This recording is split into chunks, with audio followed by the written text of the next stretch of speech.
How's it going, guys? So I'm just going to do a quick analysis of the other match that I had at Naga last year because I did the first one. So from here, the guy in the green shirt is going to take a single leg almost right off the bat. I'm going to look for an overhook almost right away. He gets an inside tie right here. Most of the time when people get inside ties on the overhook, I'll just kind of push their elbow in a little bit, and that'll make them let go of it because they don't want to give their back. So he's going to kind of like let go of the inside tie, and he's going to go for the single leg here instead of just disengaging completely. And then once he gets the single leg, he's going to have his head on the inside. Now, when you have your head on the inside with a single, it's easier to pick somebody's leg up toward treetop. It's also easier to flex their leg out the outside to do some trips. And it's just better to have your head kind of on the inside or up on the pec is really even better than that. But you don't want to have your head on the outside with a single because the only good thing you can do from there is running the pipe, or and then of course there's a plethora of bad things that can happen to you. You can get guillotined, you can get your back taken with an arm trap already, and you can get sacrifice thrown. So head on the inside / up on the pec is a much better positioning. He kind of takes good positioning with his head, but he's going to sit to his right hip really fast here. So what happens is he picks me up, and then he's going to take a big deep step in with his right leg, which used to be his back leg. So he takes a big step in with the right leg. So it goes from maybe over here all the way in to this spot right there. And then once he takes that big step in, he's very off balance. So his hip is going to fall straight to the ground. Now, I actually am very off balance here too because he's taken this dramatic step in. So I was really not expecting this at all.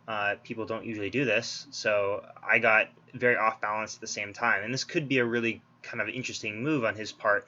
However, the problem is that when we fall, I'm going to fall with a head height that's greater than his, and it's going to give me the ability to stay on top because of some posting that I can use, and a posting that he hasn't taken away from me yet. So as we fall right here, he's underneath me, and I'm able to point my chest towards the floor.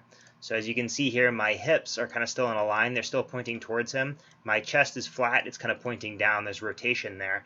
And then I'm going to be able to use my left arm to post out on the floor over here. And so I can sit basically straight into top rock position. So from here, I sit into top rock. And then, of course, I'm going to use my bottom leg right here and my knee to scrape across the ground. So first I scrape across the ground, and then I scrape up in order to kind of get my knee to get up into this area right here, because then I'll be in the saddle. And I'm already using my arm to reach out to try to collect this leg over here to pull it in, because once I do that, I can get the leg lace. And you note that my left arm right here is kind of down this way. Maybe use a different color there because of the hat. So my left arm is posted out that direction to make sure that there's no balance issues, right? So once that happens, I'm going to collect, and I'm going to fall straight back to my hip as soon as I've got the collection, because now there's nowhere that he can go. He can't knock me over because I'm on my left hip. I've got my legs laced the correct direction, so he can't bridge very well. I'm going to lock up the triangle right here. I'm going to get a leg lace. Unfortunately, it's kind of blocked by Riley's head here.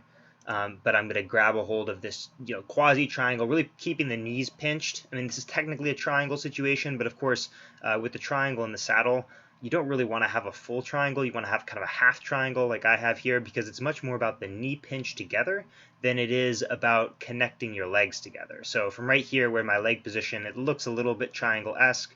It's totally fine that they're not completely connected because, again, it's the knee pinch that matters. And then here you can start seeing the cross of the legs, just barely right here. You can see kind of one Achilles right there, the other Achilles right there, and they're going to cross over this direction. I'm going to shove my hand through that hole right there in order to get the leg lace. And then from this one, I'm going to torque on it pretty fast. As soon as I get the leg lace and my hand comes up to this side, I'm going to grab it with my other hand, and I'm going to start torquing hard. My leg is going to come down on the floor so I can bridge into this really quickly. You see leg comes down right away, hips come up high, and then I get the tap pretty much right away.